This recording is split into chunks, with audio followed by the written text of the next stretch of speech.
میں علامہ اقبال کے خادم سے ملا جس کی پوری زندگی علامہ اقبال کی خدمت میں گزری۔ میں نے کہا کہ علامہ صاحب کی کوئی عجیب بات زندگی میں دیکھی ہو تو بتاؤ۔ تو مولانا کہتے ہیں کہ اس نے کہا کہ زندگی میں اقبال نے مجھ سے وعدہ لیا تھا کہ بیان نہیں کرنا، اب چونکہ فوت ہو چکا اس لیے آپ کو بتا دیتا ہوں۔ بات یہ تھی کہ میں رات کو سویا ہوا تھا، 2-3 بجے کا وقت ہوگا رات کے، پچھلا پہر تھا۔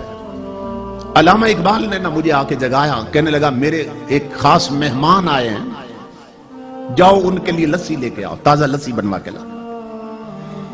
کہتا ہے میں آنکھیں ملتا ہوا اٹھا، میں حیران ہوا کہ اس وقت لسی کہاں سے ملے گی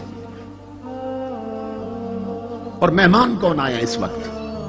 اندر کمرے میں ایک بزرگ بیٹھے تھے، کہتا ہے کمرہ بھی جگمگا رہا تھا، چہرے پر یوں نور کی بارش ہو رہی تھی۔ تو میں گیا کچن کی طرف برتن لینے کے لیے، اقبال نے کہا نہیں برتن میں خود دھوں گا، خود دھو کے نا اقبال نے برتن مجھے دیا اور کہنے لگا کہ جاؤ لسی کے حصے لے کے آؤ۔ میں گلی میں جا رہا تھا کہ اس وقت لسی کہاں سے ملے گی۔ جو ہی میں نے گلی کا موڑ کاٹا نا، دیکھا تو سامنے ایک کھوکھا بنا تھا، ایک بابا جی لسی بنا رہے تھے۔ میں حیران ہو گیا کہ یہاں نہ پہلے کھوکھا تھا نہ یہ کبھی بابا دیکھا، یہ راتوں رات یہ کھوکھا کیسے بن گیا۔ اور دل میں خوش بھی ہوا کہ کام قریب سے ہو گیا۔ اب یہ سو تحقیق کریں گے یہ کھوکھا کس نے بنایا۔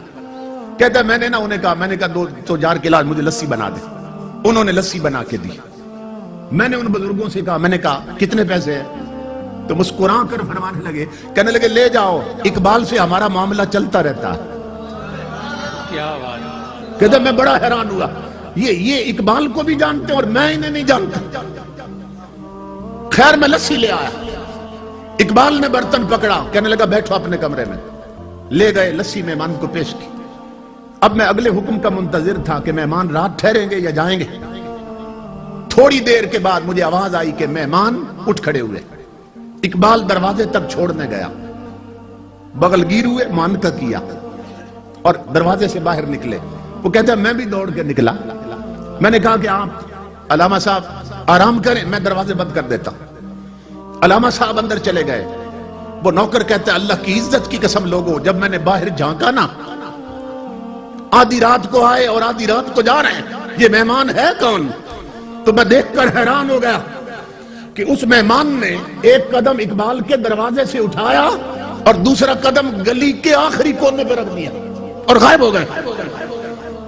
میں دوڑ پڑا پیچھے کہ اتنی عجیب شخصیت اور اتنا بڑا قدم میں نے زندگی میں نہیں دیکھا۔ یہ کون ہے، کہاں گئے؟ کہتا ہے جب میں گلی کے کونے پہ پہنچا تو حیرت میں اضافہ ہو گیا کہ نہ وہ کھوکھا تھا نہ وہ بابا تھا، مہمان بھی غائب، کھوکھے والا بھی غائب۔ وہ نوکر کہتا ہے میں پلٹ کے آیا، میں اقبال کے قدموں پہ گر گیا۔ میں نے کہا اقبال زندگی بھر میں نے تیری خدمت کی ہے، خدا کا واسطہ ہے مجھے بتا یہ آنے والے کون تھے اور وہ کھوکھے والا کون تھا۔ میں جب بہت رویا تو اقبال نے کہا ایک شرط پہ بتا دیتا ہوں کہ میری زندگی میں راز فاش نہیں کرو گے۔ میں نے کہا میں قسم کھاتا ہوں۔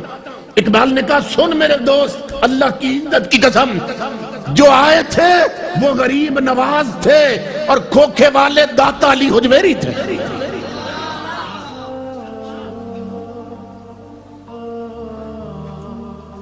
فنا کیسی بقا کیسی جب اس کے آنچ نہ ٹھہرے۔ یہ ذہن میں رکھو، اگر اللہ سے لو لگ جائے انسان کا تعلق رب سے جڑ جائے، فنا کیسی۔ ہم مجبور لوگ ہیں، ہمیں جس سے پیار ہو جائے ہم نہیں چاہتے ہمارا محبوب مٹی میں ملے، حالانکہ ہم مجبور ہیں، مگر محبت کا تقاضا یہ ہے کہ محبوب مٹی میں نہ ملے، محب کبھی نہیں چاہتا۔ تو ہم مجبور ہو کے نہیں چاہتے کہ یار مٹی میں ملے، وہ قادر ہو کے اپنے پیاروں کو مٹی میں ملنے دیتا ہے۔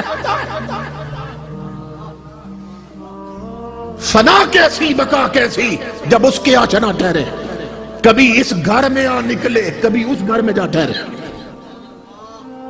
امام الانبیاء کے غلاموں، زندگی جب ایک جیسی نہیں ہوتی تو قبر کے احوال بھی ایک جیسے نہیں ہوتے۔